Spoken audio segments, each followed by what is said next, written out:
DPO Sheikhupura Ehsan Saifullah के हुक्म पर DSP सदर सर्कल जावेद इकबाल की सरबराही में SHO भिक्की मलक तलत और उनकी छापामार टीम की बड़ी कार्रवाई। 2 बैनुल-इज़लाई डकैत गैंग्स को जदीद टेक्नोलॉजी की मदद से 9 मुल्जिमान गिरफ्तार। 3 फरार होने में कामयाब। जेर हिरासत मुलजमान से भारी मिकदार में आतिशी असला, मोटरसाइकिलें और लाखों रुपए नकदी माल मसरूका बरामद करके मुलजिमान के खिलाफ मुकदमा दर्ज कर लिए गए।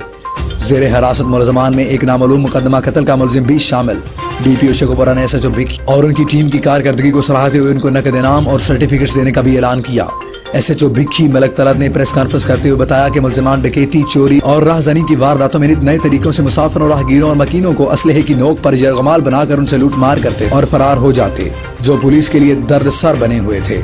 नए तैनात होने वाले DPO शेखुपुरा एहसन सैफुल्लाह की जानिब से डाकुओं, चोरों और जुराइम पेशा अनासर के खिलाफ आहिनी हाथों से निमटने की हदायत मिलते ही मुलजमान के खिलाफ घेरा तंग किया गया और 2 डकैत किंग्स फहीम और फहीमी और मंजूर मुसल्ली के 9 अरकान इमरान, शकील, अफजाल, आकिब, जावेद, यासीन, साजिद और मुजाहिद वगैरह को गिरफ्तार करके उनके कब्जा से 2 क्लाशनकोव्स, 1 रिपीटर, 2 अदद पिस्टल, 8 मोटरसाइकिलें और लाखों रुपए नकदी बरामद कर लिए गए, जबकि इरफान, अली रजा और तारिक फरार होने में कामयाब हो गए। जेर हिरासत मुलजमान मानावाला, सफदराबाद, शरकपुर शरीफ और दीगर थानों की पुलिस को मतलूब थे।